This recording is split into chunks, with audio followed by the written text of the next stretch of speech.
بسم اللہ الرحمن الرحیم الحمد للہ رب العالمین والصلاة والسلام علی اشرف الانبیاء والمرسلین نبینا محمد وعلی آلہ وصحبہ اجمعین اما بعد فاعوذ باللہ من الشیطان الرجیم یا بنی لا تشرک باللہ ان الشرک لظلم عظیم۔ برادران اسلام اور عزیز بھائیو، قرآن کریم کی جو آیت پڑھی گئی اس میں اللہ رب العالمین نے بیان فرمایا، لقمان علیہ السلام کی زبانی جب وہ اپنے بیٹے کو نصیحت کر رہے تھے تو نصیحت کرتے ہوئے کہا تھا، یا بنی لا تشرک باللہ، اے میرے بیٹے اللہ کے ساتھ شرک نہیں کرنا، ان الشرک لظلم عظیم، کیونکہ شرک بہت بڑا ظلم ہے۔ شرک کسے کہتے ہیں؟ شرک کہتے ہیں اللہ تعالیٰ کے ساتھ کسی کو شریک بنانا، کسی کو شریک ٹھہرانا، چاہے اللہ کی ذات میں شریک بنایا جائے یا اللہ کی صفات میں کسی کو شریک بنایا جائے یا اللہ کے افعال میں کسی کو شریک بنایا جائے یا اللہ کی عبادت میں۔ اللہ رب العالمین شرک کو ناپسند کرتا ہے، اسی لیے اس نے شرک سے منع فرمایا ہے۔ اللہ رب العالمین نے جتنے بھی رسول بھیجے ہیں ہر ایک کی جانب یہی وحی کی تھی اور ان کو یہی حکم دیا تھا کہ وہ اپنی اپنی قوموں کو بتلائیں کہ تنہا اللہ کی عبادت کریں، اللہ کے ساتھ کسی کو شریک نہ کریں۔ وَلَقَدْ بَعَثْنَا فِي كُلِّ أُمَّةٍ رَسُولًا أَنِ اعْبُدُوا اللَّهَ وَاجْتَنِبُوا الطَّاغُوتَ، ہم نے ہر امت میں رسول بھیجا یہی بات بتلانے کے لیے، اسی کی دعوت دینے کے لیے کہ اللہ کی عبادت کرو، جتنے بھی طاغوت ہیں طاغوت سے اجتناب کرو، طاغوت کی عبادت سے بچو۔ کل ما عبد من دون اللہ فہو طاغوت، اللہ کو چھوڑ کر جس کی بھی عبادت کی جائے وہ طاغوت کی عبادت ہے۔ تو اللہ رب العالمین نے اپنے ساتھ کسی کو بھی شریک کرنے سے منع فرمایا ہے۔ اللہ کی ذات میں شرک یہ ہے کہ اللہ تعالیٰ کا کوئی بیٹا یا بیٹی تسلیم کیا جائے، اس بات کا اعتقاد رکھا جائے کہ اللہ تعالیٰ کا کوئی بیٹا ہے یا بیٹی ہے۔ اللہ رب العالمین کے ساتھ شریک کرنے والے یہودیوں نے کہا عزیر ابن اللہ، عزیر علیہ السلام اللہ کے بیٹے ہیں، اور عیسائیوں نے کہا کہ عیسیٰ علیہ السلام اللہ کے بیٹے ہیں۔ مشرکین مکہ نے کہا الملائکۃ بنات اللہ، فرشتے اللہ کی بیٹیاں ہیں۔ تو ان سب نے اللہ رب العالمین کی ذات میں شریک بنایا بیٹے اور بیٹی کو، تو یہ اللہ رب العالمین کی ذات میں شرک ہے۔ جو شخص یہ شرک کرے اور توبہ کیے بغیر مر جائے تو اللہ رب العالمین نے ایسے لوگوں پر جنت حرام کر رکھی ہے۔ تو اللہ رب العالمین نے منع فرمایا کہ اس کے ساتھ کسی کو بھی شریک کیا جائے۔ اسی وجہ سے اللہ رب العالمین نے کہا وَقَالُوا اتَّخَذَ الرَّحْمَنُ وَلَدًا، ان لوگوں نے کہا کہ رحمان نے، اللہ تعالیٰ نے اپنے لیے کوئی لڑکا بنا رکھا ہے۔ لَقَدْ جِئْتُمْ شَيْئًا إِدًّا، تم نے بڑی خراب بات اللہ کی جانب منسوب کی، بڑی کڑوی بات اللہ کی جانب منسوب کی۔ تَكَادُ السَّمَاوَاتُ يَتَفَطَّرْنَ مِنْهُ وَتَنشَقُّ الْأَرْضُ وَتَخِرُّ الْجِبَالُ هَدًّا، یہ اتنی کڑوی بات ہے کہ ہو سکتا ہے آسمان پھٹ جائے، زمین پھٹ جائے، پہاڑ ریزہ ریزہ ہو جائے۔ کڑوی کیا بات ہے؟ اللہ تعالیٰ کا کوئی لڑکا ہے یا لڑکی ہے، اتنی سی بات اتنی کڑوی ہے کہ آسمان پھٹ سکتا ہے، زمین پھٹ سکتی ہے، پہاڑ ریزہ ریزہ ہو سکتا ہے۔ اللہ رب العالمین نے آگے بیان فرمایا ان دعوا للرحمن ولدا، کہ دعویٰ کرو کہ اللہ رب العالمین کا کوئی لڑکا ہے۔ وما ينبغي للرحمن ان يتخذ ولدا، رحمان کے لیے مناسب نہیں ہے کہ وہ اپنے لیے کوئی لڑکا بنائے۔ تو اللہ رب العالمین انکار کر رہا ہے کہ اس کے ذات میں کوئی شریک ہے۔ اللہ رب العالمین صاف لفظوں میں انکار کر رہا ہے۔ اسی وجہ سے اللہ رب العالمین نے اپنے بارے میں بتلایا قل هو اللہ احد، اللہ ایک ہے، وَإِلَٰهُكُمْ إِلَٰهٌ وَاحِدٌ، تمہارا معبود ایک ہی معبود ہے، لا الہ الا ہو، اس کے علاوہ کوئی حقیقی معبود نہیں۔ وہ الرحمن الرحیم، وہ رحمان الرحیم ہے۔ تو میرے بھائیو، اللہ کی ذات میں کسی کو شریک نہ بنایا جائے، اللہ رب العالمین اس سے منع فرماتا ہے۔ اللہ کی عبادت میں کسی کو شریک نہ کیا جائے، اللہ رب العالمین اس سے بھی منع فرماتا ہے۔ فمن کان یرجو لقاء ربہ فلیعمل عملا صالحا ولا یشرک بعبادت ربہ احدا۔ تم میں سے جو شخص اپنے رب سے ملاقات کی امید رکھتا ہے، اسے چاہیے کہ عمل صالح کرے، نیک عمل کرے، اور اپنے رب کی عبادت میں کسی کو بھی شریک نہ ٹھہرائے۔ اللہ رب العالمین کی عبادت میں کسی کو بھی شریک نہ ٹھہرایا جائے، یہ اللہ رب العالمین کا حکم ہے۔ اللہ تعالیٰ منع کرتا ہے کہ اس کے عبادت میں کسی کو شریک ٹھہرایا جائے۔ تو میرے بھائیو، اللہ رب العالمین کی عبادت صرف نماز نہیں ہے، روزہ نہیں ہے، صرف حج نہیں ہے، صرف زکوٰۃ نہیں ہے، بلکہ تمام چیزیں جن کا اللہ رب العالمین نے حکم دیا ہے اس کا کرنا عبادت ہے، اور جن سے منع فرمائے اس کا نہ کرنا عبادت ہے۔ تو اللہ رب العالمین نے حکم دیا وَلْيَطَّوَّفُوا بِالْبَيْتِ الْعَتِيقِ، بیت عتیق کا طواف کرو۔ خانہ کعبہ کا صرف طواف کرنے کا حکم دیا۔ اللہ کے اس گھر کے علاوہ کسی اور گھر کا طواف کیا جائے عبادت کی غرض سے تو وہ اللہ کی عبادت میں شرک ہوگا۔ اللہ رب العالمین نے حکم دیا فَصَلِّ لِرَبِّكَ وَانْحَرْ، اپنے رب کے لیے نماز پڑھیے اور قربانی کیجیے۔ تو جس طریقے سے نماز پڑھنا عبادت، اسی طریقے سے قربانی بھی عبادت۔ اللہ کے علاوہ کسی اور کا تقرب حاصل کرنے کے لیے قربانی کی جائے تو وہ اللہ کی عبادت میں شرک ہوگا۔ اللہ رب العالمین نے حکم دیا وَقَالَ رَبُّكُمُ ادْعُونِي أَسْتَجِبْ لَكُمْ إِنَّ الَّذِينَ يَسْتَكْبِرُونَ عَنْ عِبَادَتِي سَيَدْخُلُونَ جَهَنَّمَ دَاخِرِينَ، تمہارے رب نے کہا مجھ سے دعا کرو، میں تمہاری دعائیں قبول کروں گا۔ إِنَّ الَّذِينَ يَسْتَكْبِرُونَ عَنْ عِبَادَتِي، جو لوگ میری عبادت سے تکبر کریں گے، سَيَدْخُلُونَ جَهَنَّمَ دَاخِرِينَ، تو وہ جہنم میں ذلیل ہو کر داخل ہوں گے۔ اللہ رب العالمین اسی دعا کو عبادت کہہ رہا ہے، اور اللہ کے نبی صلی اللہ علیہ وسلم نے اپنی حدیث میں بیان فرمایا الدعاء هو العبادہ، دعا کرنا عبادت ہے۔ دعا کیا ہے؟ جو کچھ بھی ہم اللہ تعالیٰ سے مانگتے ہیں، اپنی صحت کے بارے میں، اپنے روزی کے بارے میں، اپنے بال بچوں کے بارے میں، اپنے ملک کے لیے، اپنی قوم کے لیے، اپنے وطن کے لیے، جو کچھ بھی ہم اچھائی کا سوال کرتے ہیں اور برائیوں سے دور ہونے کا سوال کرتے ہیں، وہی عبادت ہے۔ اب یہ جو دعا ہے، یہ دعا اللہ کو چھوڑ کر کسی اور سے کیا جائے، یہ جو پکارنا ہے اللہ رب العالمین کو تنہا، اللہ کے علاوہ کسی اور کو پکارا جائے تو یہ اللہ کی عبادت میں شرک ہوگا۔ اور ان چیزوں کا سوال کیا جائے جن پر اللہ کے علاوہ کوئی قادر نہ ہو تو اللہ کی عبادت میں شرک ہوگا۔ اب جو لوگ اللہ رب العالمین کی عبادت کرتے ہیں، وہ اللہ رب العالمین سے دعا کرتے ہیں وَأَنَّ الْمَسَاجِدَ لِلَّهِ فَلَا تَدْعُوا مَعَ اللَّهِ أَحَدًا، مسجدیں اللہ کی عبادت کے لیے بنائی گئی ہیں، لہذا اللہ کے علاوہ کسی اور کو نہ پکارو۔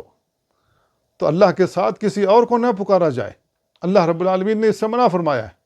مسجد میں ہم اللہ رب العالمین کو پکارتے ہیں، اللہ رب العالمین سے دعا کرتے ہیں اہدنا الصراط المستقیم، اللہ ہمیں سیدھے راستے کی ہدایت دے، سیدھے راستے پر چلا، اللہ رب العالمین سے مانگتے ہیں۔ اور مسجد سے نکلنے کے بعد قوالیاں گانا شروع کر دیتے ہیں، بھر دو جھولی میری یا محمد، تیرے در سے جائیں گے نہ ہاتھ خالی۔ تو یہ قوالی دعائیہ جملوں پر مشتمل ہے۔ اگر ہم یہ قوالی عقیدت کے ساتھ پڑھتے ہیں، عقیدہ رکھ کر پڑھتے ہیں کہ ہماری جھولی محمد صلی اللہ علیہ وسلم بھر سکتے ہیں، جن چیزوں کا بھی ہم سوال کریں گے، تو یہ اللہ کی عبادت میں ہم محمد رسول اللہ صلی اللہ علیہ وسلم کو شریک بنا رہے ہیں۔ تو کیوں؟ اس لیے کہ دعا عبادت ہے، اور عبادت کا مستحق تنہا اللہ رب العالمین ہے۔ اللہ کے نبی صلی اللہ علیہ وسلم نے معاذ بن جبل رضی اللہ تعالیٰ عنہ سے کہا تھا یا معاذ اتدری ما حق اللہ علی العباد وما حق العباد علی اللہ؟ قال اللہ ورسولہ اعلم، قال حق اللہ علی العباد ان یعبدوہ ولا یشرکوا بہ شیئا۔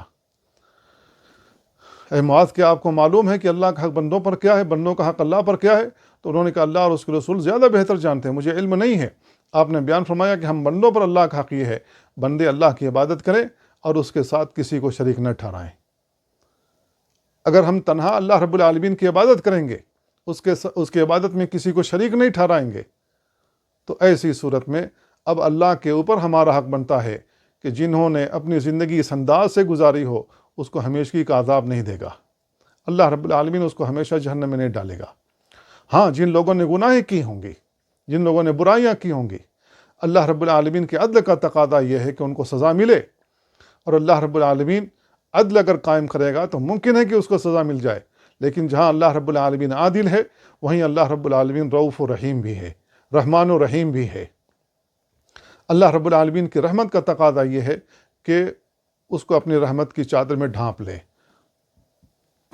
لیکن کون جانتا ہے کہ کس کو اللہ رب العالمین اپنی رحمت کی چادر میں ڈھانپ لے گا اور کس کے ساتھ عدل والا معاملہ کرے گا، کوئی نہیں جانتا ہے۔ تو میرے بھائیو، اللہ رب العالمین کی تنہا عبادت کی جائے یہ اللہ رب العالمین کا حق ہے، اور اللہ کے ساتھ کسی کو نہ شریک ٹھہرایا جائے یہ اللہ رب العالمین کا حق ہے۔ لیکن جو لوگ اللہ رب العالمین کے ساتھ شریک کسی کو ٹھہرا رہے ہیں تو وہ اللہ کے ساتھ ظلم کر رہے ہیں، کیونکہ عبادت کا مستحق تنہا اللہ رب العالمین ہے۔ اب عبادت والی چیزیں جتنی بھی ہیں، اگر عبادت کی کوئی بھی نوع، عبادت کی کوئی بھی قسم اللہ کے علاوہ کسی اور کے لیے کی جائے گی تو اللہ کا حق چھین کر دوسرے کو دے رہے ہیں جو اس کا مستحق نہیں ہے۔ عبادت کا مستحق اللہ کے علاوہ کوئی بھی نہیں ہے۔ اگر ہم اللہ کے علاوہ کسی اور کا سجدہ کرتے ہیں تو اللہ کی عبادت میں شرک ہوتا ہے، کیونکہ اللہ رب العالمین نے کہا وَاسْجُدْ وَاقْتَرِب، اللہ کے لیے سجدہ کرو، جس قدر اللہ کے لیے سجدہ کرو گے اللہ سے قربت بڑھ جائے گی۔ تو سجدہ ہماری عبادت کا حصہ ہے۔ اللہ کے علاوہ کسی اور کی ہم عبادت کریں گے، کسی اور کے لیے سجدہ کریں گے، اللہ کی عبادت میں شرک ہوگا۔ وَارْكَعُوا مَعَ الرَّاكِعِينَ، رکوع کرنے والوں کے ساتھ رکوع کرو۔ رکوع ہماری عبادت کا حصہ ہے۔ اللہ کے علاوہ کسی اور کے سامنے رکوع کرتے ہیں عبادت کی نیت سے، تقرب حاصل کرنے کی نیت سے، ثواب حاصل کرنے کی نیت سے، تو اللہ کی عبادت میں شرک ہوگا۔ اور جن لوگوں نے اللہ رب العالمین کے علاوہ کسی اور کے سامنے اس انداز سے رکوع کیا، جس انداز سے ہم نماز میں رکوع کرتے ہیں، اور اس کا تقرب حاصل کرنا مقصود ہو، اس کی تعظیم بجا لانا مقصود ہو، تو یہ اللہ کی عبادت میں شرک ہوگا۔ تو میرے بھائیو، وَلَا يُشْرِكْ بِعِبَادَةِ رَبِّهِ أَحَدًا، اپنے رب کی عبادت میں کسی کو شریک نہ ٹھہراؤ۔ تو یہ تمام صورتیں جو میں نے بتلائی ہیں یہ سب کے سب شرک اکبر میں داخل ہیں۔ تو جو لوگ اللہ رب العالمین کی ذات میں کسی کو شریک بنا رہے ہیں وہ اللہ رب العالمین کے ساتھ شرک بھی کر رہے ہیں اور کفر کے بھی مرتکب ہو رہے ہیں۔ لَقَدْ كَفَرَ الَّذِينَ قَالُوا إِنَّ اللَّهَ ثَالِثُ ثَلَاثَةٍ، ان لوگوں نے کفر کیا جنہوں نے کہا کہ اللہ تین کا تیسرا ہے۔ لَقَدْ كَفَرَ الَّذِينَ قَالُوا إِنَّ اللَّهَ هُوَ الْمَسِيحُ ابْنُ مریم، ان لوگوں نے کفر کیا جنہوں نے کہا کہ مسیح عیسیٰ علیہ السلام، عیسیٰ ابن مریم اللہ کے بیٹے ہیں۔ تو اللہ رب العالمین نے کفر کیوں کہا؟ اس لیے کہ جنہوں نے اللہ کے بیٹے ہونے کا اعتقاد رکھا، اللہ رب العالمین کی وحدانیت کا انکار کیا، اور چونکہ انہوں نے اللہ کی ذات میں ایک بیٹے کو شریک بنایا، لہذا اللہ رب العالمین کے ساتھ یہ شرک بھی کر رہے ہیں، لہذا یہ مشرک بھی ہیں، کافر بھی ہیں۔ تو میرے بھائیو، اللہ کی عبادت میں بھی کسی کو شریک نہ کیا جائے، اور اللہ کی ذات میں بھی کسی کو شریک نہ کیا جائے، اللہ کے افعال میں بھی کسی کو شریک نہ کیا جائے۔ اللہ رب العالمین کے ہر دن کے افعال ہیں، کل یوم ہو فی شان، ہر دن اللہ تعالیٰ کے الگ الگ شان ہے۔ وہ خالق ہے، وہ مالک ہے، وہ رازق ہے، وہ مدبر ہے، ساری کائنات کا چلانے والا ہے، مارنے اور جلانے والا ہے۔ یہ تمام کے تمام چیزیں اللہ رب العالمین کے فعل سے تعلق رکھتی ہیں۔ ان تمام امور میں اللہ رب العالمین کے ساتھ کسی کو بھی شریک بنایا گیا تو وہ اللہ کے افعال میں شریک بنا رہا ہے۔ اللہ کی صفات میں بھی کسی کو شریک نہیں ٹھہرانا چاہیے۔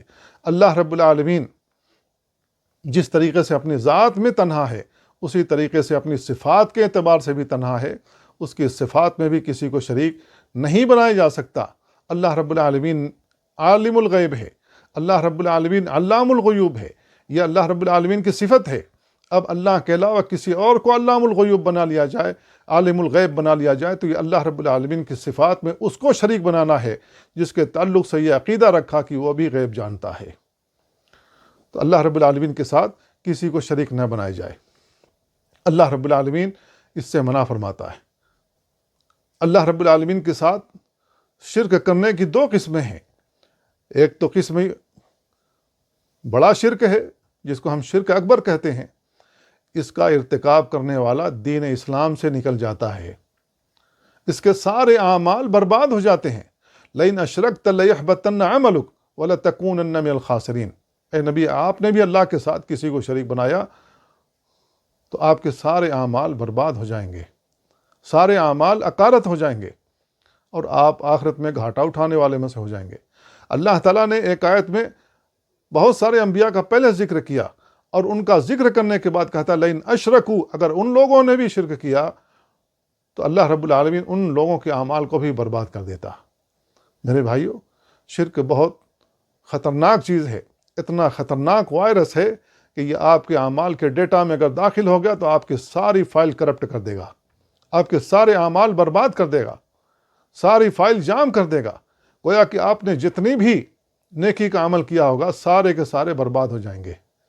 اللہ تعالیٰ کوئی بھی عمل آپ کا قبول نہیں کرے گا جب تک کہ آپ کلمے کی تجدید نہ کریں اور پھر سے توبہ نہ کریں کہ اللہ رب العالمین آئندہ تیرے ساتھ کسی کو شریک نہیں بناؤں گا۔ تو شرک اکبر سے ہمیں احتراز کرنا چاہیے، اللہ تعالیٰ کی پناہ طلب کرنا چاہیے کہ اللہ تعالیٰ ہمیں شرک سے بچا کے رکھنا ساری زندگی۔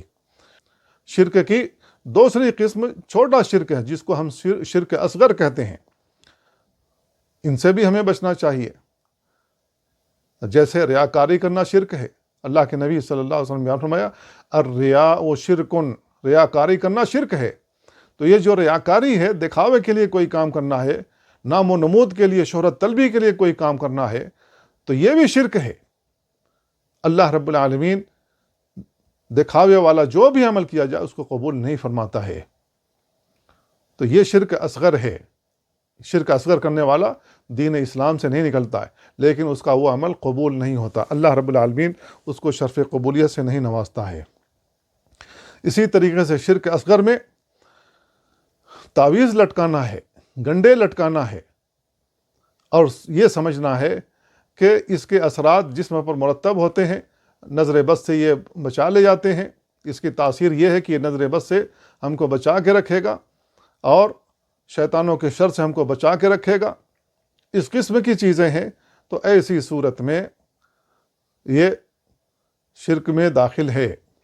اللہ کے نبی صلی اللہ علیہ وسلم نے بیان فرمایا من علق تمیمۃ فقد اشرک، جس نے گنڈا تعویذ لٹکایا اس نے شرک کیا۔ تو یہ حرام ہے، نبی کریم صلی اللہ علیہ وسلم نے اس سے منع فرمایا ہے۔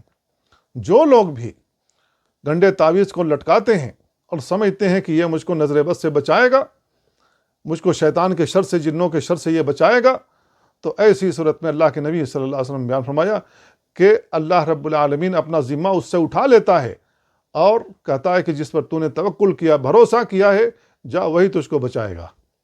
اللہ رب العالمین اپنا ذمہ اس سے اٹھا لیتا ہے، جس پر تو نے اعتماد کیا ہے اب وہی تجھ کو بچا لے گا، جا بچا لے۔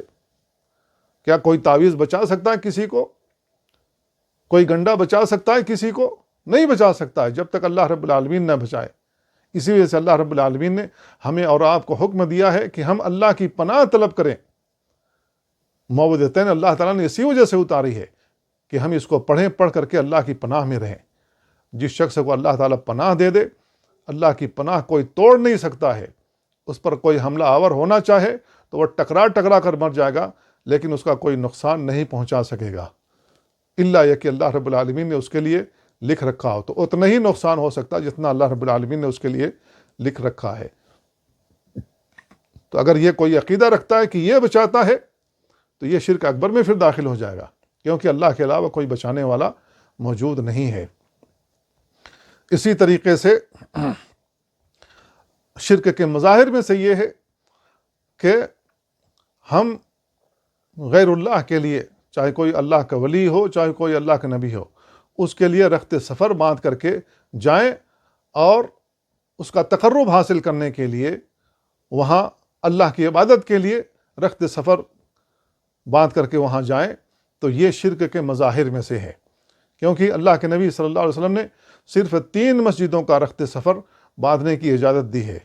لا تشد الرحال الا الى 3 مساجد، المسجد الحرام ومسجد هذا والبیت المقدس۔ اللہ کے نبی صلی اللہ علیہ وسلم نے بیان فرمایا کہ 3 جگہیں ایسی ہیں جن کے لیے رخت سفر باندھا جا سکتا ہے، 3 مسجدیں ایسی ہیں جن کے لیے رخت سفر باندھا جا سکتا ہے، وہ مسجد حرام ہے، مسجد نبوی ہے اور بیت المقدس ہے۔ لہذا ان 3 جگہوں کے لیے رخت صبر باندھا جا سکتا ہے، لیکن کسی ولی کی قبر چاہے نظام الدین میں ہو، چاہے اجمیری بابا ہو، چاہے علی حجویری ہو، چاہے کوئی شہباز قلندر ہو، وہاں کے لیے دور دراز کا سفر کر کے آدمی جائے محض اللہ کی عبادت کرنے کے لیے یا ان کا تقرب حاصل کرنے کے لیے یا وہاں پر چڑھاوے چڑھانے کے لیے، تو یہ شرک کے مظاہر میں سے ہے۔ چاہے وہاں چادر چڑھائے، چاہے پھول چڑھائے، چاہے دیگیں چڑھائے، چاہے کوئی اور چیز چڑھائے، جو بھی چیز چڑھاتا ہے اللہ کی عبادت میں شرک کر رہا ہے۔ تو میرے بھائیو، ان سب چیزوں سے بچنا چاہیے، اور یہ شرک کے مظاہر میں سے ایک ہے۔ اسی وجہ سے اللہ رب العالمین نے کہا وَيَعْبُدُونَ مِن دُونِ اللَّهِ مَا لَا يَضُرُّهُمْ وَلَا يَنْفَعُهُمْ، یہ اللہ کو چھوڑ کر ایسوں کی عبادت کرتے ہیں جو نہ انہیں نقصان پہنچا سکتے ہیں نہ نفع پہنچا سکتے ہیں۔ وَيَقُولُونَ هَؤُلَاءِ شُفَعَاؤُنَا عِندَ اللَّهِ، اور وہ لوگ کہتے ہیں کہ یہ اللہ کے ہاں ہمارے سفارشی ہیں، سمجھتے ہیں کہ یہ اولیاء اللہ کے ہاں ہمارے سفارشی ہیں۔ یہی کام مشرکین بھی کیا کرتے تھے نبی کریم صلی اللہ علیہ وسلم کے زمانے میں۔ وہ بھی جاتے تھے اپنے بتوں کی عبادت کے لیے، وہاں تقرب حاصل کرنے کے لیے چڑھاوے چڑھاتے تھے، پھول چڑھاتے تھے، مالائیں چڑھاتے تھے اور کھانے پینے کی چیزیں چڑھاتے تھے، اور ان سے جب کہا جائے کہ یہ سب کیوں کرتے ہو تو وہ لوگ کہا کرتے تھے ما نعبدہم الا لیقربونا الی اللہ زلفیٰ، ہم ان کی عبادت اس لیے بجا لا رہے ہیں تاکہ ہم کو اللہ سے قریب کر دیں، اللہ سے بخشوا دیں۔ میرے بھائیو، جو کام وہ کرتے تھے آج کا مسلمان بھی وہی اللہ کے ولیوں کے پاس جا کر کے کر رہا ہے، تو یہ اللہ رب العالمین کے ساتھ شرک ہے۔ اللہ رب العالمین اس سے منع فرماتا ہے۔ شرک کے مظاہر میں سے ایک مظہر یہ بھی ہے کہ اللہ کے علاوہ کسی اور کی قسم کھائی جائے۔ اللہ کے نبی صلی اللہ علیہ وسلم نے بیان فرمایا من حلف بغیر اللہ فقد اشرک، جس نے اللہ کے علاوہ کسی اور کی قسم کھائی اس نے اللہ کے ساتھ شرک کیا۔ لہذا اللہ رب العالمین کے علاوہ کسی اور کی قسم نہیں کھانا چاہیے۔ اگر قسم کھانا ضروری ہو تو اللہ کی قسم کھائی جا سکتی ہے۔ نبی کریم صلی اللہ علیہ وسلم نے بیان فرمایا الا ان اللہ ینہاکم ان تحلفوا بآبائکم، آگاہ ہو جاؤ کہ اللہ رب العالمین تمہیں منع کرتا ہے کہ اپنے باپ داداؤں کی قسمیں کھاؤ۔ فمن کان حالفا فلیحلف باللہ او لیصمت، تم میں کا جو شخص قسم کھانا چاہے تو وہ اللہ کی قسم کھا سکتا ہے اور یا تو خاموش رہے۔ شرک کے مظاہر میں سے یہ بھی ہے کہ جو کوہان لوگ ہوتے ہیں، کاہن لوگ ہوتے ہیں، عراف لوگ ہوتے ہیں، جو ہاتھ کی ریکھائیں پڑھتے ہیں، ایسے لوگوں کے پاس بھی نہیں جانا چاہیے اور ایسے لوگوں سے سوالات بھی نہیں کرنا چاہیے۔ اگر کوئی شخص سوال کرتا ہے یا ان لوگوں کی تصدیق کرتا ہے جو کچھ بھی وہ بتاتے ہیں، تو محمد صلی اللہ علیہ وسلم پر جو دین نازل ہوا ہے، جو قرآن نازل ہوا ہے، اس کے ساتھ کفر ہوتا ہے۔ اور جو لوگ ایسے لوگوں کے پاس آتے ہیں ان کے سلسلے میں اللہ کے نبی صلی اللہ علیہ وسلم بیان فرماتے ہیں من اتی عرافا فسألہ عن شیء لم تقبل لہ صلاۃ 40 لیلہ، جو لوگ کسی عراف کے پاس آتے ہیں اور اس سے کسی چیز کا سوال کرتے ہیں، میری بھینس گم ہو گئی ہے، میری گائے گم ہو گئی ہے، میرے گھر میں سے یہ چیز گم ہو رہی ہے، ذرا بتا دیجئے، اگر اس قسم کا سوال کرتا ہے، اللہ کے نبی صلی اللہ علیہ وسلم بیان فرماتے ہیں اگر وہ نمازی ہے، نماز کا پابند ہے، تو 40 روز تک اس کی نماز قبول نہیں ہوگی۔ اور جس نے اس کی بات کی تصدیق کی، اللہ کے نبی صلی اللہ علیہ وسلم نے بیان فرمایا فصدقہ بما یقول فقد کفر بما انزل علی محمد صلی اللہ علیہ وسلم، جس نے اس کی باتوں کی تصدیق کی تو اس نے محمد صلی اللہ علیہ وسلم پر جو دین نازل ہوا اس کے ساتھ اس نے کفر کیا ہے۔ تو میرے بھائیو، ہمیں ان چیزوں سے بچنا چاہیے اور سمجھنا چاہیے کہ یہ چیزیں شرک ہیں۔ اسی طریقے سے بدفعلی سے بچنا چاہیے۔ اللہ کے نبی صلی اللہ علیہ وسلم نے بدفعلی کو شرک سے تعبیر کیا ہے۔ بے شمار ایسے لوگ ہیں جن کے سامنے سے بلی گزر جائے تو کہتے ہیں بلی نے راستہ کاٹ دیا، کالا کتا گزر جائے تو کہتے ہیں کہ آج کا دن خراب گزرے گا، کوئی کالی عورت گزر جائے، صبح صبح بھٹیارن گزر جائے تو ایسی صورت میں کہتے ہیں ہمارا دن آج کا خراب گزرے گا، جس کام کے لیے جا رہے ہیں نہیں ہوگا آج یہ کام۔ تو میرے بھائیو، بہت سارے لوگ ایسے ہیں پرندہ اڑا کر کے فال لینے کی کوشش کرتے ہیں، دائیں جانب چلا گیا تو ہمارا کام ہوگا، بائیں جانب چلا گیا تو کام نہیں ہوگا۔ کسی کے گھر کے مڈیر پر الو بیٹھ جائے تو بدفعلی لے لیتے ہیں کہ آج کا دن منحوس گزرے گا، نحوست ہمارے گھر کے اوپر آئے گی۔ کوا بیٹھ گیا، کہتے ہیں نحوست آئے گی۔ تو اس قسم کی جو بدفعلی ہے اور آدمی کام کرنے کے لیے جا رہا ہے، واپس پلٹ آیا، اللہ کے نبی صلی اللہ علیہ وسلم بیان فرماتے ہیں من ردت تیرا، جو بدفعلی کی وجہ سے، بدشگونی کی وجہ سے واپس ہو جاتا ہے تو اسے کہنا چاہیے اپنی زبان سے اللہم لا طیر الا طیرک، اللہم لا طیر الا طیرک ولا خیر الا خیرک ولا الہ غیرک۔ جو شخص اپنی زبان سے یہ کلمہ پڑھ لے گا، یہ چند الفاظ پڑھ لیں گے، تو جو بدشگونی لی ہے اس کا یہ کفارہ ادا ہو جائے گا۔ اور اگر یہ جملہ نہیں پڑھتا ہے جو رسول اللہ صلی اللہ علیہ وسلم بیان فرمایا، تو یہ اس کا کفارہ نہیں بن سکتا، اس کے اوپر شرک لدا ہوا رہے گا۔ تو ہمیں بدشگونی سے بچنا چاہیے، شرک کے مظاہر میں سے ہے۔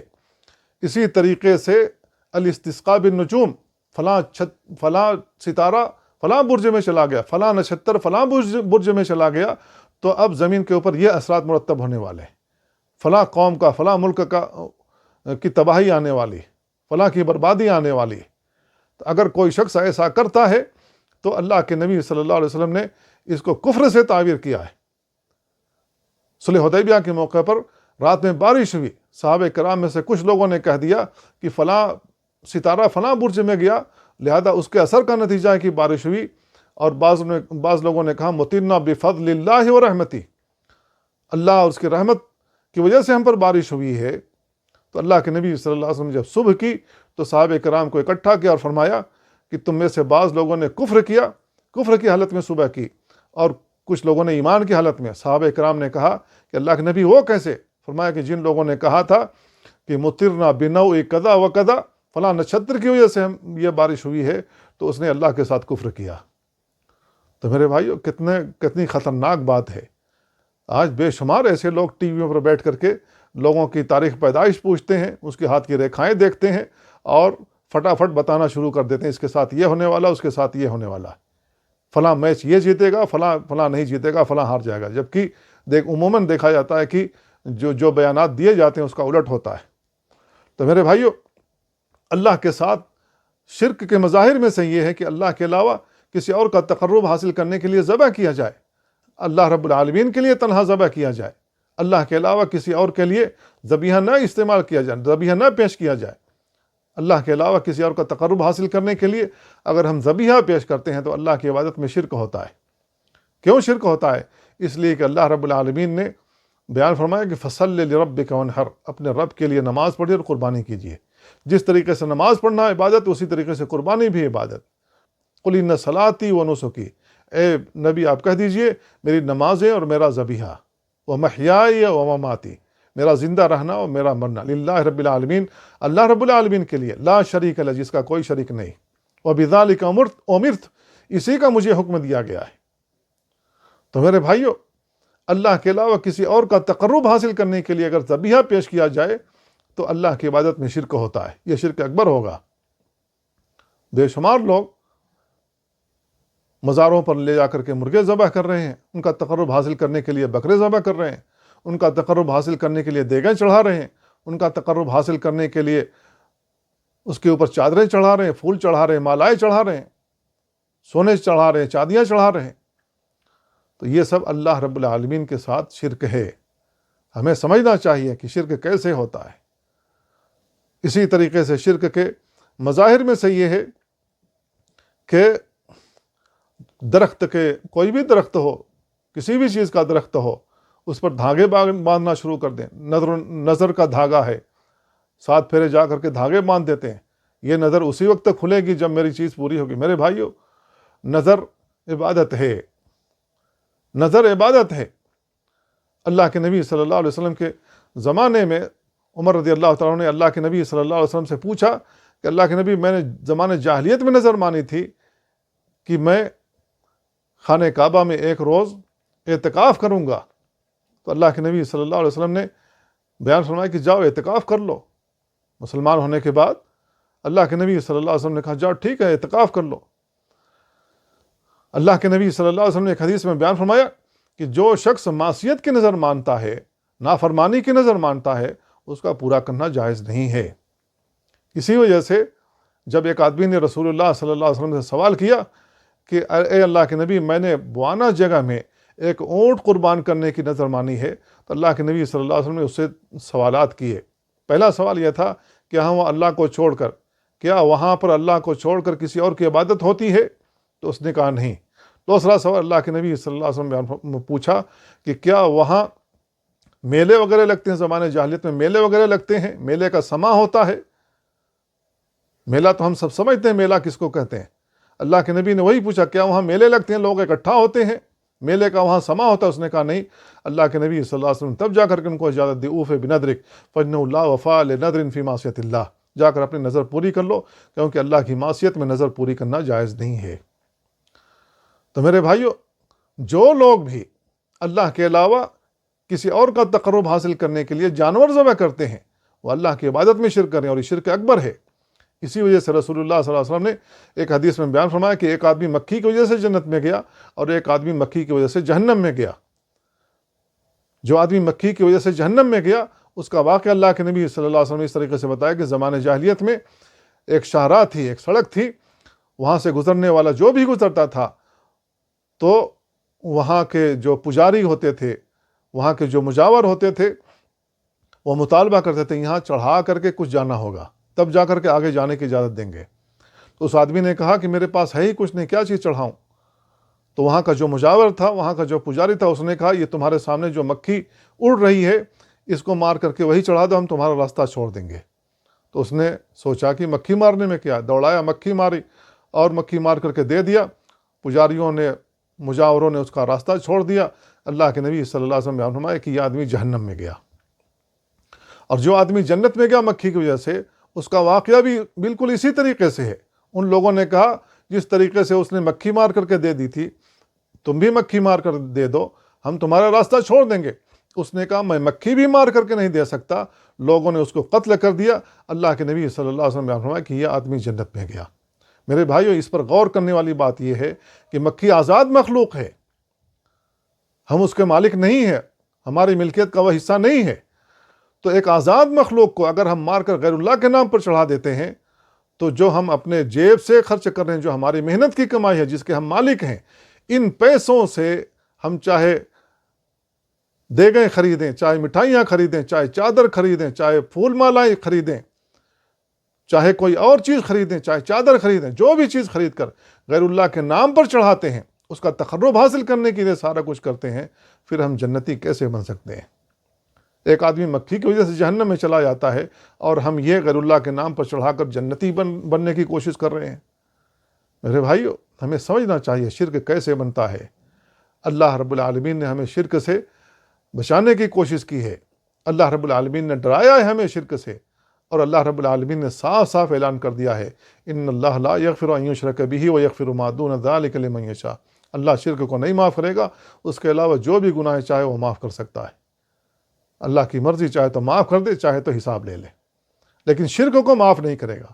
اسی وجہ سے اللہ رب العالمین نے دوسری آیت میں کہا، انہ من یشرک باللہ فقد حرم اللہ علیہ الجنہ ومأواہ النار وما للظالمین من انصار۔ جنہوں نے اللہ کے ساتھ شرک کیا، اللہ نے اس پر جنت حرام کر رکھی ہے، ایسے ظالموں کا ٹھکانہ ہمیشگی کے جہنم ہے، اور ان کا کوئی مددگار نہیں ہوگا۔ تو میرے بھائیو، ہم شرک سے بچیں، اللہ رب العالمین سے دعا کرتے رہیں اللہ تعالی ہمیں شرک سے بچا کے رکھنا، چاہے شرک اکبر ہو، چاہے شرک اصغر ہو۔